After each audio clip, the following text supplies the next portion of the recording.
Assalomu alaykum kanalim muxlislari, kanalimga xush kelibsizlar.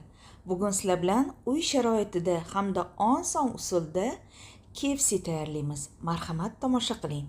Buning uchun bizga tovuq oyoqlari kerak bo'ladi. Yuvib tozalab olamiz. Boshqa idishga esa 1 litr suv solamiz. 1 osh qoshiq to'la tuz solamiz. 1 choy qoshiqda shakar solamiz. Yaxshilab aralashtirib olamiz. 2 dona lavr yaprog'idan solamiz. Mana endi tovuq oyoqchalarini solamiz. 6 dona tovuq oyoqchalarini ishlatamiz.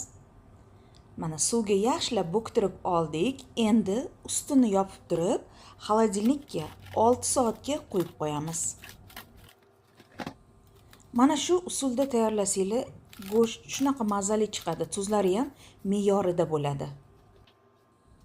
Vaqt o'tgandan so'ng bu yerda biz unni elakdan o'tkazib olamiz. Bizaga 240 gram un kerak bo'ladi. 60 gram kraxmal kerak bo'ladi. Kraxmalni makkajo'xori kraxmalidan ishlatamiz. Elakchadan o'tkazib oldik. Endi 1 choy qoshiqda iste'mol sodasi solamiz. 1 choy qoshiqda tuz solamiz. Tuz manda chesnokli. Va yana maydalangan qora murch solamiz. Buni yarim choy qoshiq yoki tapga ko'ra solamiz. Kayin yoki paprika solamiz 1 choy qoshiqda. Hammasini yaxshilab aralashtirib olamiz. Hozir aralashtirib olganimizdan keyin yana bizga idish kerak bo'ladi. Chunki aralashtirib olgan massamizni 2 ga bo'lamiz. Mana teng 2 ga bo'lib, yarmini boshqa idishga solib olamiz. Demak, unli aralashmamizni 2 ga bo'lib olamiz. Ya'ni teng 2 ga bo'lib, ikkita idishga solib olamiz. Ikkinchi idishimizga 2 ta tuxum chaqib solamiz. 100 ml suv solamiz. Yaxshilab venchik yordamida aralashtirib olamiz.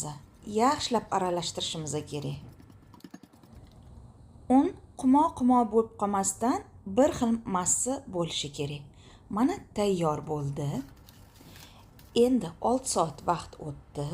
Tovuq oyoqchalarini suvdan ajratib, quritib olishimiz kerak bo'ladi. Mana sekin, astalik bilan suvdan ajratib olamiz. Tovuq oyoqchalarini qog'oz salfetkaga joylashtirib olamiz.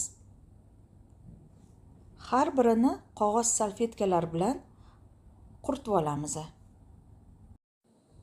Yengil harakatlar bilan qog'oz salfetka bilan artib olamiz. Hozir olovga qozonchani qo'yib, yog' solamiz. Kichkinaroq qozoncha ishlatsanglar, yog' kamroq ketadi. Endi har bir oyoqchani olib, tayyorlab olgan massamizga belab olamiz. Mana yaxshilab botirib oldik. Tuxum unli massaga. Mana endi unga belaymiz. Yaxshilab qo'llarimiz bilan unga belab olamiz. Hozir yaqin olib kelib ko'rsataman. Mana qaranglar, unga belab olganimizdan keyin mana shunaqa bo'lishi kerak. Yana bir marta ko'rsatib o'taman. Tuxumli massaga yaxshilab botirib olamiz. So'ngra unga solamiz. Unga belab olamiz. Qo'llarimiz bilan yaxshilab hamma joyini unlab olamiz. Mana shu tarzda tayyorlab olamiz. Mana yaqin olib kelib ko'rsataman. Xuddi mana shunday bo'lishi kerak. Mana endi qovurishga tayyor bo'ldi. Boya yog'imizni olovga qo'ygandik, qizib turgandi.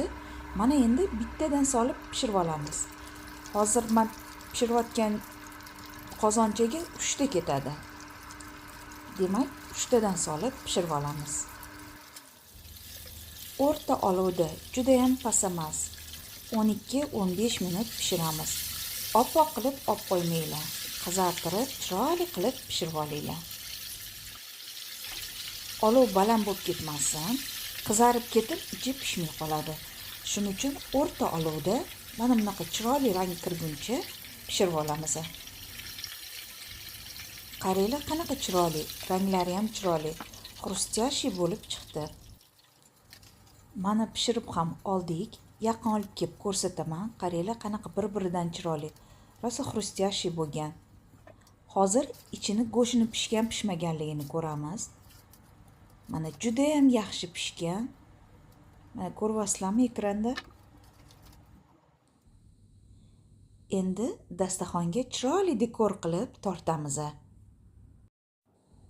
Mana azizlar, juda ham mazali, oson usulda sizlar bilan KFC taomini tayyorladik. Endi mazasini ko'ramiz. Juda mazali. Shunday qilib azizlar, keyingi videolarimda g'oyibona ko'rishguncha Allohga omonat bo'ling. KFC ni albatta tayyorlab ko'ring.